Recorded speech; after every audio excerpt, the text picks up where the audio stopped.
मोठी बातमी आहे ती मुख्यमंत्री देवेंद्र फडणवीस यांनी दिलेल्या एका महत्त्वाच्या माहिती संदर्भात। तर परकीय गुंतवणुकीत महाराष्ट्र अग्रेसर असल्याचं मुख्यमंत्री देवेंद्र फडणवीस म्हणालेत। एप्रिल ते सप्टेंबर दरम्यान राज्यातून मोठा एफडीआय वर्षभराच्या 94.71% ही एकूण गुंतवणूक झाल्याचं, फक्त 6 महिन्यात ही गुंतवणूक झाल्याचं फडणवीस म्हणाले आहेत। तर महाराष्ट्र आता थांबणार नाही असा विश्वास सुद्धा मुख्यमंत्री देवेंद्र फडणवीसांनी व्यक्त केलेला आहे। एकंदरीतच परकीय गुंतवणुकीत महाराष्ट्र अग्रेसर असल्याचं आता कळतंय। एप्रिल ते सप्टेंबर दरम्यान सर्वात जास्त एफडीआय राज्यात आल्याचं कळतंय।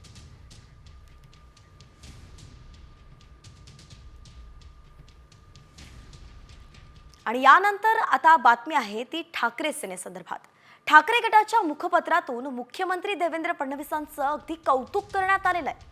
गडचिरोलीत संविधानाचं राज्य येत असेल तर फडणवीस हे कौतुकास पात्र असल्याचं मुखपत्रात म्हटलंय। एकडे फडणवीसांचे गोडवे गात असताना माजी मुख्यमंत्री एकनाथ शिंदेंवरती मात्र निशाणा साधण्यात आलेला आहे।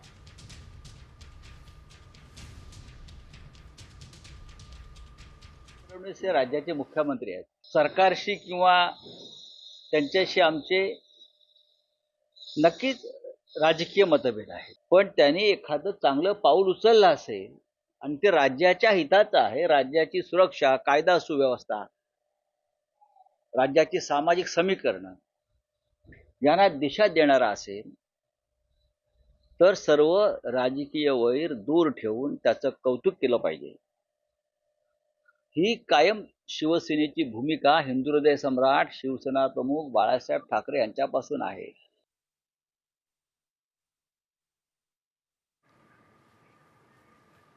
आणि यानंतर आता न्यूज पॉइंट 20 कडे वळूयात आणि घेऊयात राजकीय बातम्यांचा वेगवान आढावा।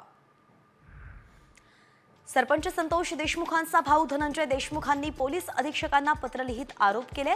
बाहेरील लोक थेट वाल्मिक कराड असलेल्या पोलीस कोठडीपर्यंत जात आहेत आणि कराडला मिळत असलेल्या सुविधा आणि यंत्रणेचा गैरवापर होत असल्याचंही ते म्हणाले।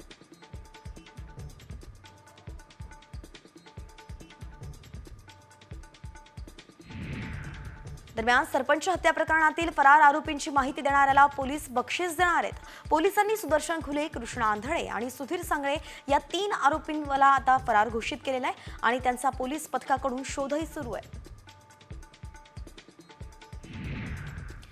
बहिणीकडे कार आणि नोकरी असेल तर ती बहीण लाडकी नसणार आहे। सरकारने लाडक्या बहिणींच्या अर्जांची छाननी करायला घेतली आहे। तसंच 2.5 लाखांचं उत्पन्न असणाऱ्यांनाच फक्त योजनेचा लाभ मिळणार आहे असंही मंत्री अदिती तटकरे यांनी सांगितलंय।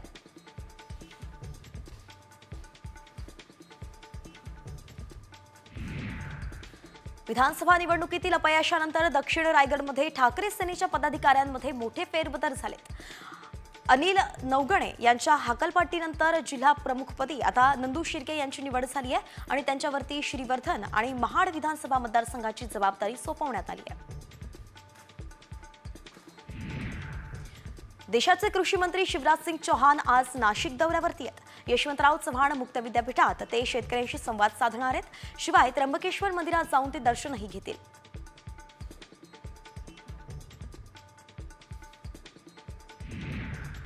कृषी मंत्री शिवराज सिंग चौहान यांच्या दौऱ्यादरम्यान राज्याचे कृषी मंत्री माणिकराव कोकाटे सुद्धा त्यांच्या सोबत असणार आहेत। अशात कांदा निर्यात शुल्क पूर्णपणे हटवण्यासंदर्भात चर्चा होण्याची शक्यता आहे। तेव्हा काही सकारात्मक निर्णय होतो का याकडे राज्यभरातील शेतकऱ्यांचं लक्ष लागलंय।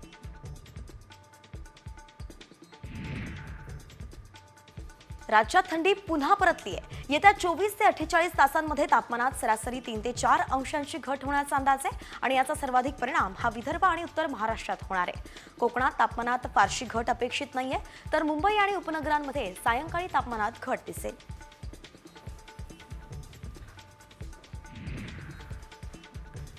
देशभरात जानेवारी ते मार्च महिन्यात पावसाचा अंदाज व्यक्त करण्यात आलाय। महाराष्ट्रात सरासरीपेक्षा अधिक पावसाची शक्यता आहे। उत्तर महाराष्ट्र, गुजरात, मध्य प्रदेशात थंडीच्या लाटांचा कालावधी अधिक राहण्याची शक्यता हवामानशास्त्र विभागाने वर्तवली आहे।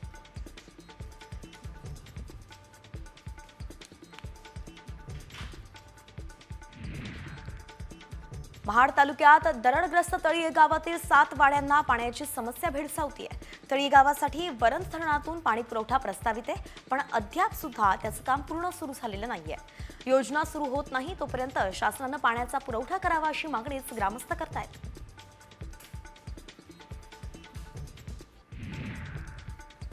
सांगलीच्या विटा शहराला पाणी पुरवठा करणारी पाईपलाईन कुंडल गावी फुटली. त्यामुळे कुंडल इथे अनेक घरांमध्ये पाणी शिरून साहित्याचं मोठं नुकसान झालंय. या नुकसानीचे तात्काळ पंचनामे करत कुटुंबांना नुकसान भरपाई मिळावी अशी मागणीच ग्रामस्थांनी केली आहे.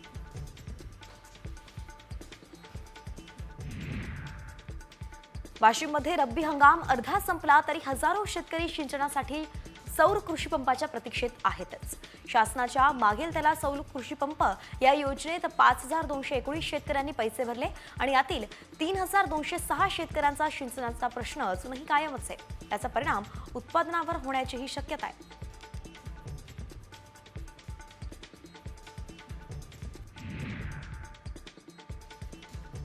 धाराशिवमध्ये अनेक ठिकाणी सौर प्रकल्प उभारण्यात आलेत. मात्र तरी सुद्धा पिकांना पाणी देण्यासाठी शेतकऱ्यांची रात्रपाळी सुरूच आहे. जिल्हाधिकारी डॉक्टर सचिन ओंबासे यांनी नारंगवाडीच्या सौर प्रकल्पाला भेट दिली. त्यावेळी दिवसाही वीज मिळावी अशी मागणी शेतकऱ्यांनी केली आहे.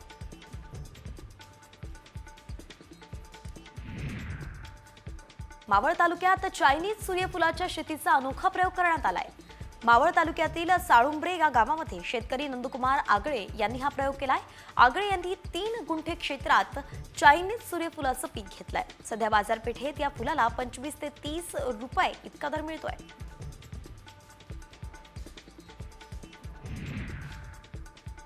वाशिम कृषी उत्पन्न बाजार समितीत मकर संक्रांतीच्या पार्श्वभूमीवरती तिळाच्या दरात वाढ झाली आहे. कारंजा बाजार समितीत तिळाला 11,710 रुपये प्रति क्विंटलचा दर मिळाला. तर वाढत्या मागणीमुळे येत्या काही दिवसांत दर आणखी वाढण्याचीही शक्यता आहे.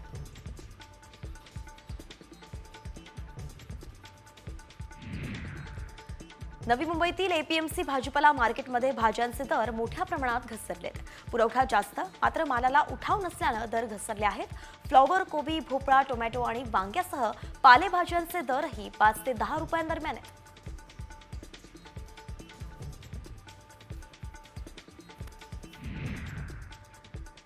नांदेड विभागात ऊस गाळपाला गती आली असून जिल्ह्यातील 28 साखर कारखान्यांनी शुक्रवार अखेर 34,77,000 टन ऊसाचा गाळप केलाय. तर 29,82,000 क्विंटल साखरेचं उत्पादन झालंय.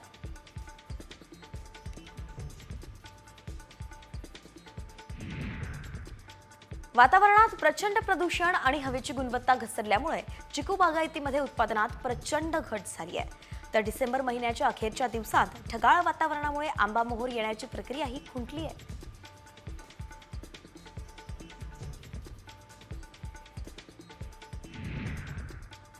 जळगावात पपईची लागवड गती घेतेय. जळगावात सुमारे 7 ते 7.5 हजार हेक्टरवरती पपईची लागवड करण्यात आली आहे.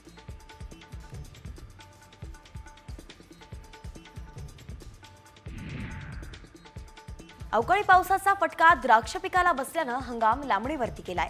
डिसेंबर महिना उलटून गेला तरी सुद्धा बाजारात द्राक्षांची हवी तशी आवक झालेली नाहीये आणि त्यामुळेच द्राक्षप्रेमींना असून पुढचे काही दिवस प्रतीक्षा करावी लागेल असं व्यापाऱ्यांचं म्हणणं आहे. यंदा देशातील हळदीची लागवड वाढली आहे. मात्र पिकाला पाऊस आणि बदलत्या वातावरणाचा फटका बसतोय. त्यामुळे उत्पादनात घट होण्याचीही शक्यता आहे. देशातील बाजारात हळदीला 12,000 ते 15,000 रुपयांच्या दरम्यान भाव मिळतोय.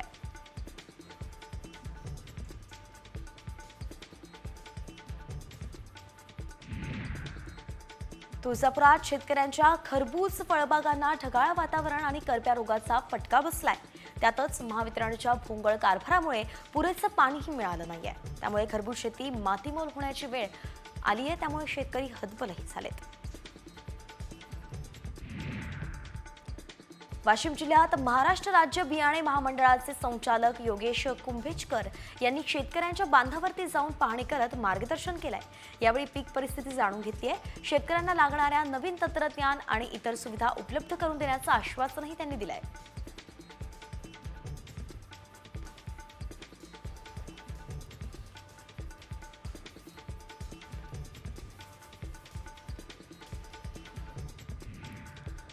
मुंबई गोवा महामार्गावरती वीर रेल्वे स्थानकाजवळ अपघात झालाय.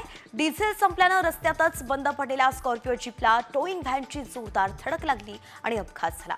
अपघातादरम्यान स्कॉर्पिओजवळ उभे असलेले 3 जण ठार झालेत तर 3 जण जखमी आहेत.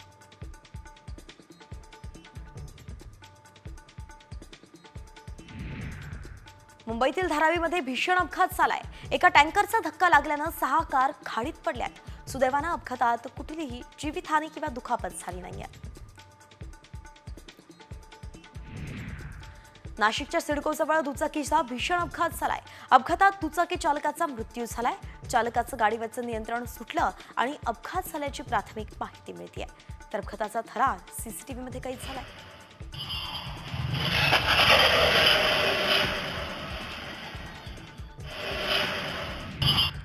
यवतमाळवरून पुण्याला जात असताना वाहन चालकाचा डोळा लागल्यानं अपघात झालाय. अपघातात 3 जण किरकोळ जखमी झालेत. स्थानिकांनी अपघातग्रस्तांना तातडीनं मदत करत जखमींना उपचारासाठी यवतमाळ रुग्णालयात दाखल केलं.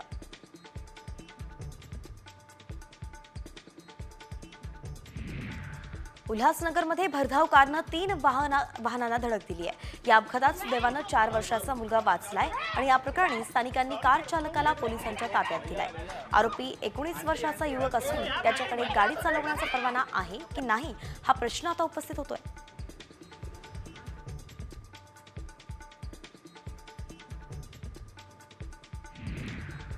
कुर्ला कुरेश नगरमध्ये मुलीनंच आईची हत्या केली आहे. आपली आई आपल्यापेक्षा मोठ्या बहिणीवरती जास्त प्रेम करते, आपला तिरस्कार करते, या भावनेतून ही मुलगी आईशी भांडू लागली. भांडण इतकं विकोपाला गेलं की मुलीने आईवरती चाकूने वार केले आणि तिची हत्या केली. आता सदर आरोपी महिला पोलिसांच्या ताब्यात आहे. पुण्यात क्षुल्लक कारणावरून एका तरुणानं दुसऱ्याच्या डोक्यावरती कोयत्यानं वार केले. का पाहिलंस असं विचारत मध्यरात्री तरुणावरती हल्ला करण्यात आलाय. दरम्यान सगळा प्रकार सीसीटीव्हीमध्ये कैद झालाय. तर आरोपी अजूनही फरारच आहे.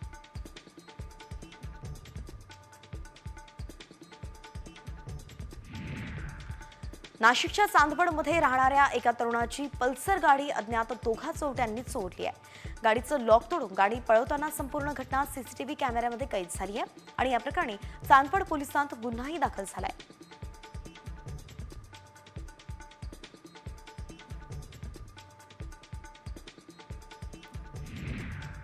छत्रपती संभाजीनगरमध्ये 2 तरुणांकडून वाहतूक पोलिसाला मारहाण करण्यात आली आहे. या तरुणांनी पोलिसाला शिवीगाळ करत लाथाबुक्क्यांनी मारहाण केली आहे. तरुण दारू प्यायलेले असल्याची प्रत्यक्षदर्शींची माहिती आहे. पोलीस ठाण्यात या दोघांवरतीही गुन्हा दाखल करण्यात आलाय.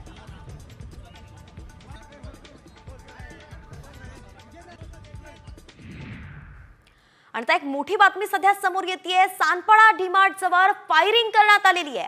5 ते 6 राऊंड फायरिंग करून आरोपी फरार झाल्याचं कळतंय. 1 जण जखमी सुद्धा झालाय. सानपाडा पोलीस घटनास्थळी आता दाखल झालेत आणि 2 आरोपींकडून ही फायरिंग झाल्याचं कळतंय. आपले प्रतिनिधी सिद्धेश म्हात्रे आपल्यासोबत जोडले गेले. सिद्धेश, नेमकं काय प्रकार झालाय, का झालाय गोळीबार? 2 जण दुचाकीवरती या ठिकाणी आले होते आणि सानपाडा येथील डीमार्ट चौक जो आहे त्या ठिकाणी या दोघांनी तब्बल 5 ते 6 राऊंड फायर केलेले आहेत आणि या फायरिंग मध्ये 1 जण जखमी देखील झालेला आहे. सध्या घटनास्थळी सानपाडा पोलीस जे आहेत ते दाखल झालेले आहेत. ते या घटनेचा सर्व तपास जो आहे तो या ठिकाणी करताना आपल्याला पाहायला मिळते आणि आजूबाजूचे जे सीसीटीव्ही आहेत ते तपासले जात आहेत आणि ज्या मार्गाने हे आरोपी गेलेले आहेत त्यांचा जो शोध आहे तो पोलिसांमार्फत सध्या सुरू आहे. नेमका हा गोळीबार कोणावरती करण्यात आलेला आहे आणि याचं कारण काय हे मात्र अद्याप कळू शकलं नाही. मात्र अतिशय मोठी घटना जी आहे ते नवी मुंबईतून समोर येताना पाहायला मिळते. नक्कीच सिद्धेश, अत्यंत मोठी अशी घटना नवी मुंबईतून समोर येते. धन्यवाद या सविस्तर अपडेटसाठी. तर सानपाड्यामध्ये अतिशय धक्कादायक प्रकार झालाय. मोठी घटना घडलेली आहे. काही अज्ञातांनी फायरिंग केलेली आहे आणि यामध्ये 2 आरोपींकडून गोळीबार करण्यात आला असून हे आरोपी फरार सुद्धा झाले आहेत. पोलीस आता यांचा तपास घेत आहेत.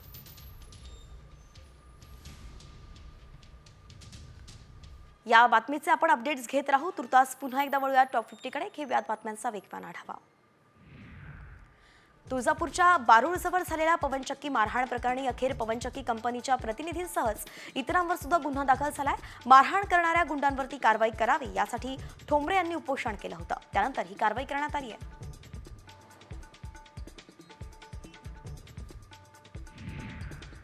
बीड सरपंच हत्या प्रकरणातील मारेकऱ्यांना तात्काळ अटक करा या मागणीसाठी येत्या 7 तारखेला संपूर्ण लातूर जिल्ह्यात चक्काजाम आंदोलन करण्यात येणार आहे. सकाळी 10 ते 4 वाजेपर्यंत जिल्ह्यातील सर्वच प्रमुख रस्ते बंद असतील.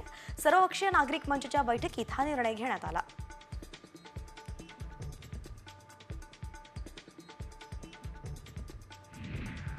सोलापुरात ऊस बिल न मिळाल्याने रयत क्रांती संघटना आक्रमक झाली आहे. कार्यालयात एकही अधिकारी नसल्यानं खुर्चीला हार घालून निषेध व्यक्त केला गेलाय. गाळप सुरू होऊन 1.5 महिन्यांचा कालावधी लोटला तरी बिल शेतकऱ्यांना मिळालं नसल्याचा आरोप होतोय.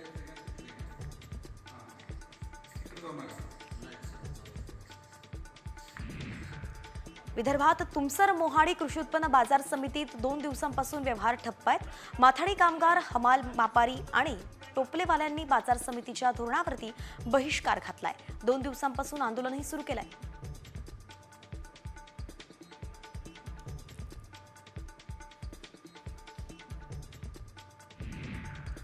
देशात लवकरच दिल्ली श्रीनगर दरम्यान स्लीपर वंदे भारत एक्सप्रेस धावणार आहे. 180 किलोमीटर प्रति तास वेगानं स्लीपर वंदे भारत धावली असून चाचणी यशस्वी झाली आहे.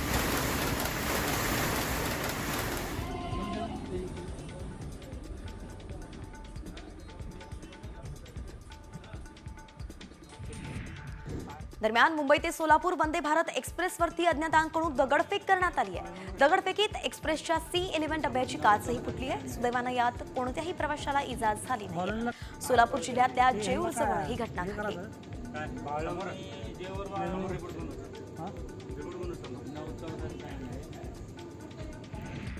मध्य रेल्वेकडून रविवारी कामशेत ते तळेगाव दरम्यान विशेष पॉवर ब्लॉक घेण्यात येणार आहे. रविवारी सकाळी 11:05 ते दुपारी 3:35 हा ब्लॉक असेल.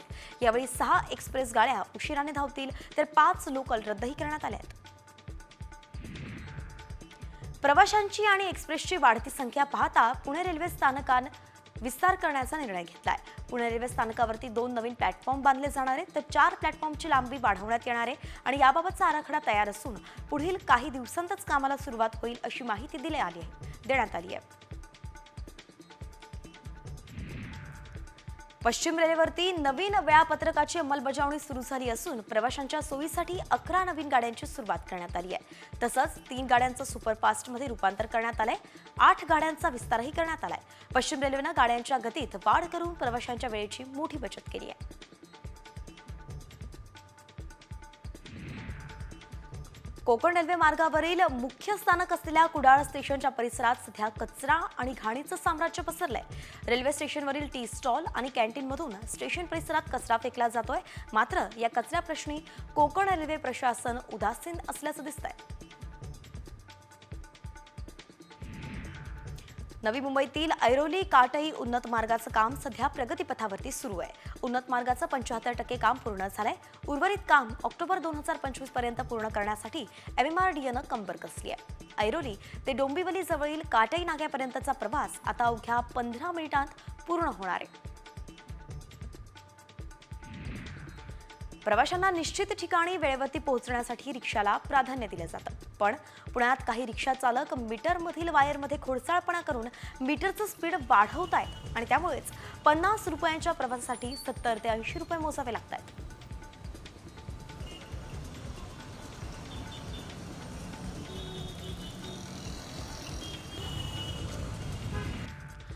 भारत लवकरच अमेरिकन कंपनीचा एक विशाल कम्युनिकेशन उपग्रह प्रक्षेपित करणार आहे, ज्याद्वारे थेट अंतराळातून मोबाईल फोनवरून कॉल करण्याची सुविधा मिळेल. सॅटेलाइट टेलिफोनिक क्षेत्रातील हे आतापर्यंतचं सर्वात आधुनिक, क्रांतिकारी आणि सर्वोत्तम तंत्रज्ञान मानलं जात आहे. अंतराळ क्षेत्रात ही भारताची मोठी कामगिरी आहे.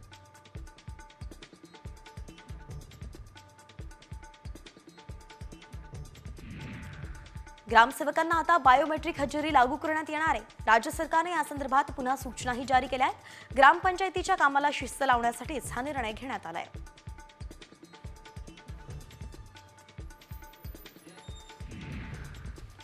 बृहन्मुंबई महानगरपालिकेत 10वी पास असणाऱ्यांना नोकरीची संधी आहे. पुरुष आणि महिला होमगार्डच्या 2771 जागा भरवण्यात येणार आहेत. या भरती संदर्भातील जाहिरात प्रसिद्ध झाली असून 10 जानेवारीपर्यंत अर्ज करता येईल. सविस्तर जाहिरात महापालिकेच्या अधिकृत वेबसाईटवरती आहे.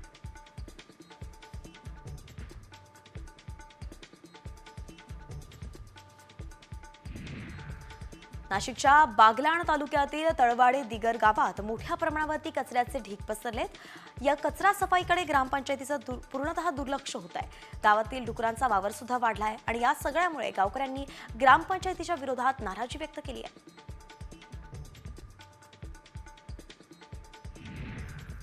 यवतमाळ जिल्ह्यात 113 शस्त्र परवान्यांचं नूतनीकरण करण्यात आलेलं नाहीये. या परवान्यांची चौकशी सध्या होणार आहे. आत्मसंरक्षणासाठी हे शस्त्र परवाने देण्यात आले होते, मात्र या शस्त्र परवान्याची मुदत 31 डिसेंबरला संपली आहे.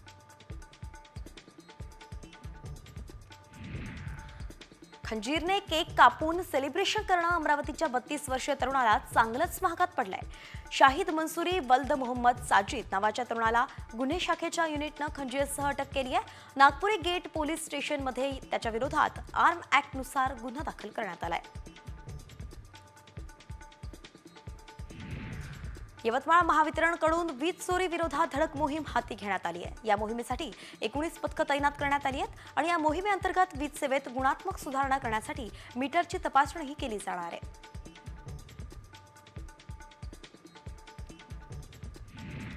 नवी मुंबई शहर आता स्पोर्ट्स हब म्हणून सुद्धा ओळखलं जाणार आहे. नवी मुंबई पालिका आयुक्तांनी नवीन वर्षात शहरातील प्रत्येक नोडमध्ये स्वतंत्र सुसज्ज क्रीडा मैदान तयार करण्याचा निर्णय घेतलाय आणि यासाठी सर्व नोडमधील मैदानं निश्चित करून आराखडे मागवले जाणार आहेत, अशी माहिती पालिका आयुक्तांनी दिली आहे.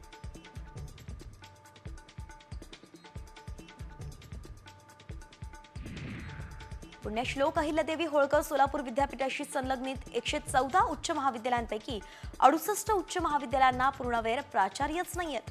रोस्टर तपासणी आणि भरती बंदामुळे अशी अवस्था झाल्याचं विद्यापीठ आणि महाविद्यालयांकडून सांगितलं जात आहे.